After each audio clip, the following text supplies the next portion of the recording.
Hello and welcome to the Business English Podcast. I'm Rob, your host, and I'm thrilled to have you with us today. We're tackling a common challenge that even the most seasoned professionals grapple with: the subtle but significant differences between the present perfect and the past simple tenses. Have you ever been in a meeting and hesitated, wondering whether to say, "I have completed the report" or "I completed the report"? You're not alone. These nuances can make all the difference in conveying the right message in a professional setting. Today, we're diving into the world of Charlie, a non-native English speaker working in a fast-paced London office. We'll follow his day as he navigates real-life situations where the correct use of these tenses is crucial. Through his experiences, you'll gain clarity on how to use them accurately and confidently. But that's not all. Along the way, we'll sprinkle in some advanced vocabulary and colloquial phrases that are sure to make your English sound more natural and impactful. Think expressions like touch base, ahead of the curve, and iron out the details. So, if you're ready to sharpen your language skills and eliminate those pesky grammar doubts, you're in the right place. Let's jump in and get started. Ladies and gentlemen, welcome to the Business English Podcast. Helping professionals communicate more effectively, more confidently, and with impact. With your host, Rob, from Energetic English. Let's get down to business.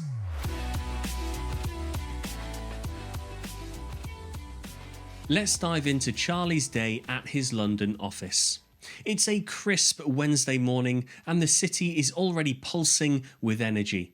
Charlie steps into the lobby of his company's building, the sound of his footsteps echoing against the marble floors. Fresh from an international conference, he's eager to share what he's learned with his team. As he rides the elevator up, he rehearses his updates in his mind. The doors open and he's greeted by the familiar buzz of the open plan office. Colleagues are already immersed in conversations, phones are ringing, and the aroma of coffee fills the air. Just as Charlie settles at his desk, his colleague Sarah approaches with a warm smile. "Hey Charlie, welcome back. How was the conference?" she asks. "It was fantastic," Charlie replies enthusiastically. "I've met so many interesting people." Sarah nods, but there's a slight twinkle in her eye. "That's great. Did you attend any insightful sessions?" "Absolutely," Charlie says. "I even joined a workshop on emerging market trends." "Sounds like you were really ahead of the curve," Sarah remarks. Charlie grins. "I tried to soak up as much as I could." As the morning unfolds, the team gathers in the glass-walled conference room for their weekly meeting. Lisa, the manager, takes her usual spot at the head of the table. "Good morning, everyone," Lisa begins. "Let's kick things off. Charlie, since you've just returned from the conference, we'd love to hear your insights." Charlie stands, a hint of excitement in his voice. "Sure thing. We've completed the first phase of the project last week, and at the conference, I've learned about new strategies that could propel us forward." Lisa tilts her head slightly. "Just to clarify, you completed the first phase last week?" Charlie catches the nuance. "Yes, we completed it last Friday."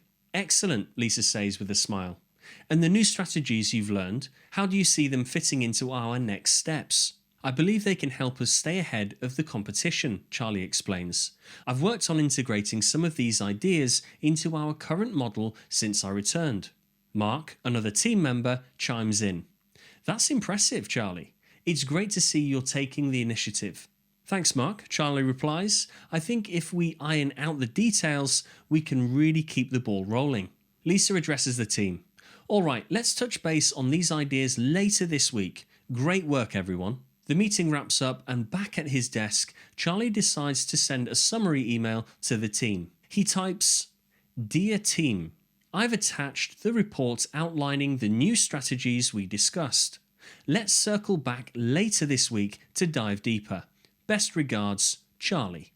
He pauses, thinking about the tense he just used. "I've attached." Considering the email is being sent now and the attachment is immediately relevant, he feels confident it's the right choice. Later, while grabbing a coffee in the break room, Sarah joins him. "Hey Charlie, got your email? Those strategies look promising," she says.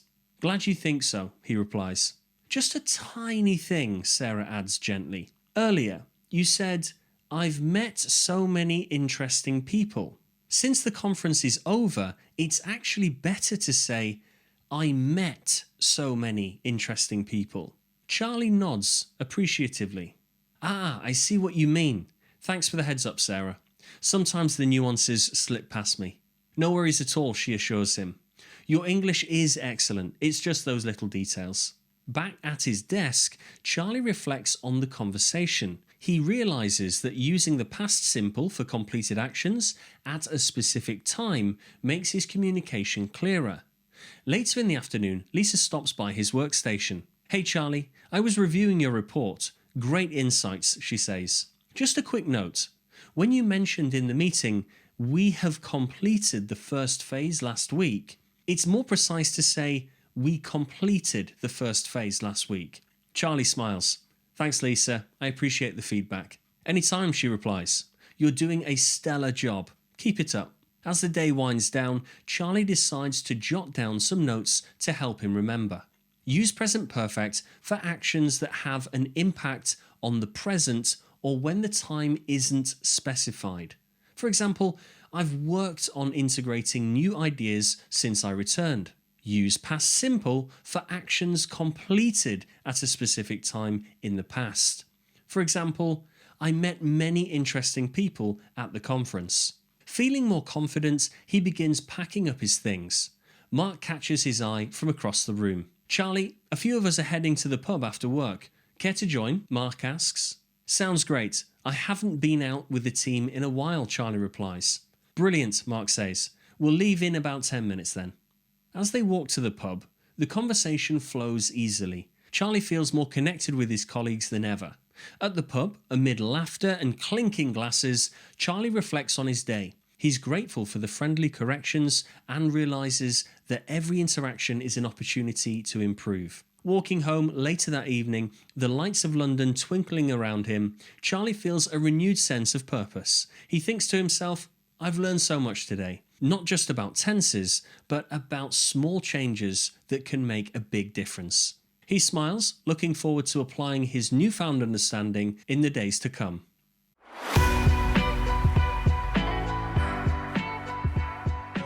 Now, let's unpack some of the key grammar points and vocabulary from Charlie's story. Understanding these will help you avoid common pitfalls and enhance your professional communication. Present perfect versus past simple. These two tenses often cause confusion, but grasping their differences is crucial. Number 1. Present perfect tense.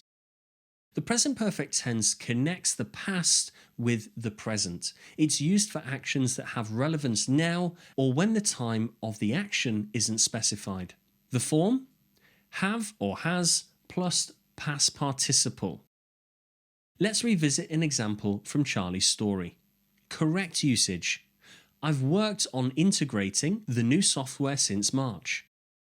Why it's correct. Charlie started working on the software in the past and he's still working on it now. The action has continued relevance. However, Charlie also said, incorrect usage. I've met so many interesting people at the conference. Why it's incorrect. The conference is a specific event that has concluded. The time is specified, so the present perfect isn't appropriate here. Number 2. Past simple tense. The past simple tense is used for actions completed at a specific time in the past. To form it, use the past form of the verb. Regular verbs add ed, irregular verbs, well, they vary, as you know. From the story, here's the corrected version of Charlie's sentence. Correct usage. I met so many interesting people at the conference. Why it's correct. The action of meeting people happened during the conference, which is a specific time that has ended. Another example here. We completed the first phase last week. The action was finished at a definite time in the past. Some tips for usage here. Avoid using specific past time expressions with the present perfect tense. An incorrect example would be, I've sent the email yesterday. The correct version of this would be I sent the email yesterday. Use the present perfect for experiences without specifying when they happened. For example, I've travelled to Japan. You can use it for changes over time. She has become more confident in presentations. You can also use it for continuing situations. We've worked together for 5 years. Use the past simple for actions completed at a specific time. They launched the product last month. You can also use it for past habits or routines. He attended weekly meetings when he worked here.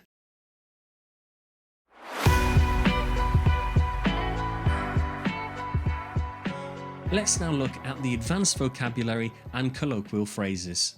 Enhancing your vocabulary can make your English sound more natural and engaging. Here are some phrases from the story. Touch base. Meaning, to connect or check in with someone. For example, let's touch base after the meeting to discuss next steps. Iron out the details. Meaning, to resolve or clarify specifics. For example, we need to iron out the details before finalising the contract. Ahead of the curve. Meaning, to be more advanced than others in your field. For example, implementing this technology keeps us ahead of the curve. Keep the ball rolling. Meaning, to maintain momentum. For example, to keep the ball rolling, let's schedule the next workshop.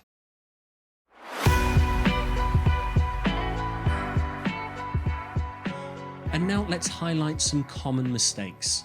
Let's look at some errors Charlie encountered and how to correct them. So firstly, using present perfect with specific past times. Incorrect. I've met the client yesterday. The correct version is I met the client yesterday. Another common mistake is mixing up actions with present relevance and completed actions. For example, an incorrect phrase would be we have completed the project last week. The correct version of this is we completed the project last week. Remember, use present perfect when the exact time isn't important or when the action affects the present. They have opened a new office. The office is now open. Use past simple when the action is finished and the time is specified or understood. They opened a new office last year.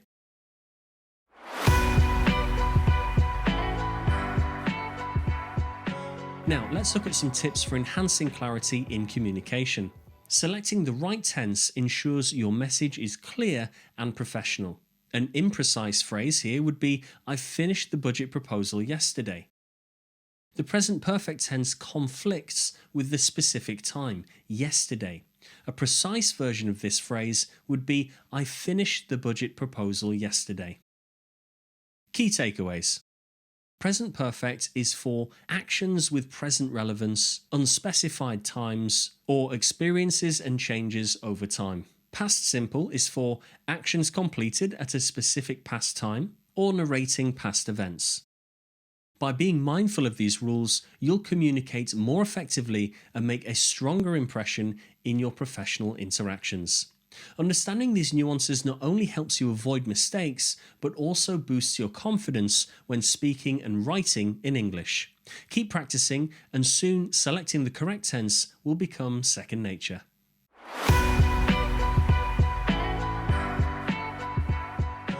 So, wrapping up. We've covered a lot of ground today, exploring the nuances between the present perfect and past simple tenses, and highlighting common mistakes to avoid. By mastering these differences, you'll communicate more clearly and professionally, making a stronger impression in all your business interactions. I encourage you to practice what you've learned. Pay attention to the tenses you use in emails, meetings, and conversations. Don't hesitate to revisit the episode or consult additional resources if you need a refresher. Remember, every effort you make brings you one step closer to fluency and confidence in your professional English. If you found today's episode valuable, please subscribe to the Business English podcast and share it with your colleagues and friends who might also benefit. Thank you for joining me on the Business English podcast. It's been a pleasure guiding you through these essential aspects of business English. Until next time, keep practicing, stay sharp, and of course, keep it strictly business. You have been listening to the Business English Podcast. Remember to subscribe, leave a review, and we'll see you next time.